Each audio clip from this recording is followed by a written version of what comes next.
Hey everybody, I'm going to read you this hilarious story called Walter the Farting Dog, written by William Kotzwinkle and Glenn Murray, illustrated by Audrey Coleman.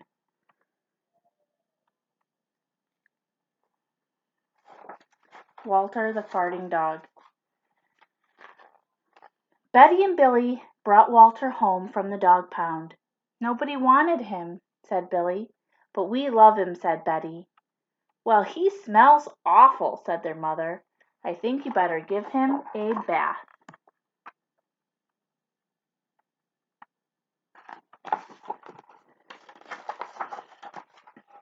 Mother walked in and said, "Ugh, he still smells awful." And that's when they got their first clue, the telltale bubbles in the water. He's probably just a little nervous, said Mother, hopefully. His stomach must be upset. But Walter's stomach wasn't upset. Walter's stomach was fine. He felt perfectly normal. He just farted a lot.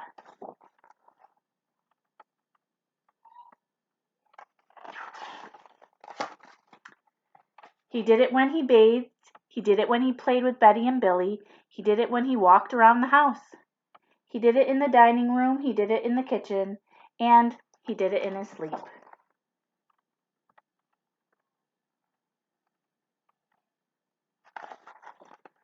Look at the cat. That dog farts morning, noon, and night, said Father.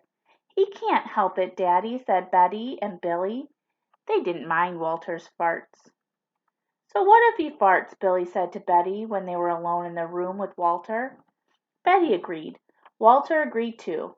He sat there looking innocently around, farting. Take him to the vet, said Father.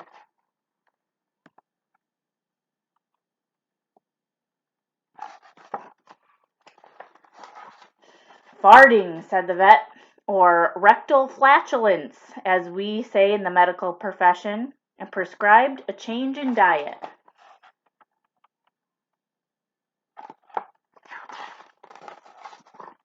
They gave Walter every kind of dog food.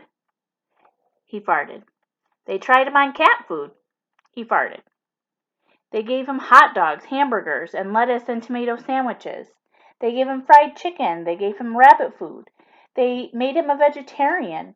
No matter what that dog eats, he turns it into farts, roared Father.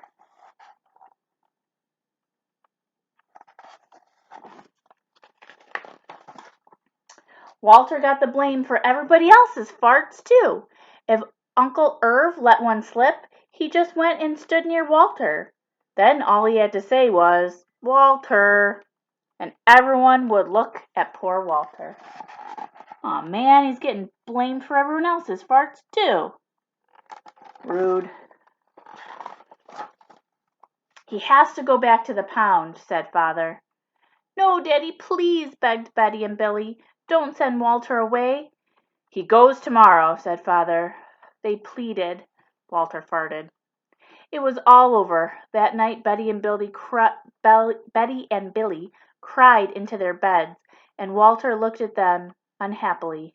Oh, Walter, said Betty, you've got to stop farting. Because Father's going to send you back to the pound tomorrow, said Billy.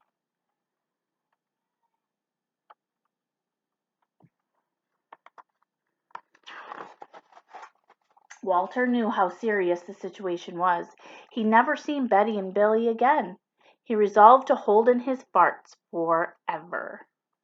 When Betty and Billy fell asleep, he walked down to the kitchen to see if there was anything around to eat. He managed to open the cupboard door with his nose and found the 25-pound bag of low-fart dog biscuits that the vet had prescribed him, which had made him fart even more. Even though he knew they made him fart more, he couldn't resist. He ate the entire bag. Very tasty, said Walter to himself, eating the whole bag of treats.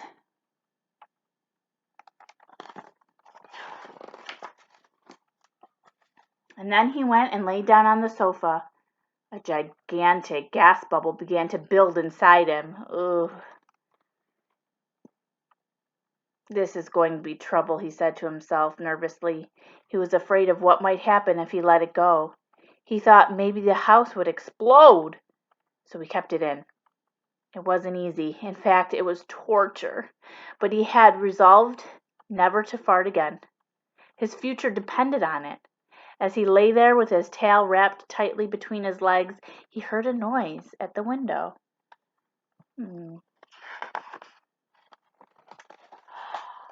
He watched it open slowly. A pair of burglars came through. They dropped silently into the kitchen. "Watch out for the dog," said one of the burglars. "He won't bite," said the other. "He's a wimp." Walter might have bitten them, except he was so filled with gas he couldn't move. They tied a rag around his snout so he couldn't bark. "Okay," whispered the first burglar. "Let's clear out the place." They took everything they could get their hands on. Walter wanted to stop them, but he was having unbearable gas pains. He rolled on his back and waved his paws in the air. He gnashed his teeth. "We've got it all," said the second burglar. "Let's go." "They're stealing everybody's stuff."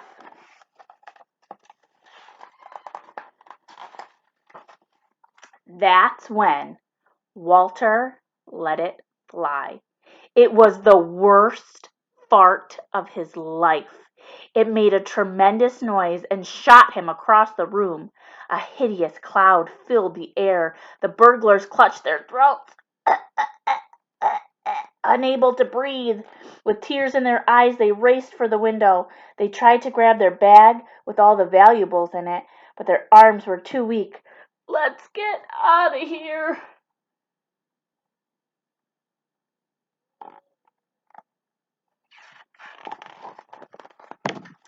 They jumped out the window and ran up the block, choking and gasping for air. Still blinded by Walter's attack, they stepped into the headlights of an approaching police car. "Hold it right there," said the policeman.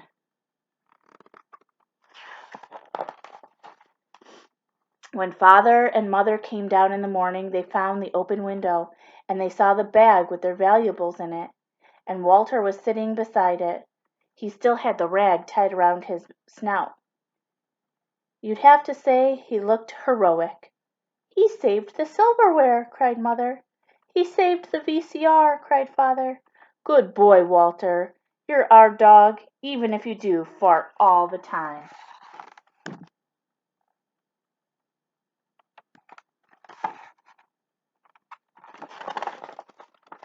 And so the family learned to live with Walter, the hero dog. And that is the end of our tale.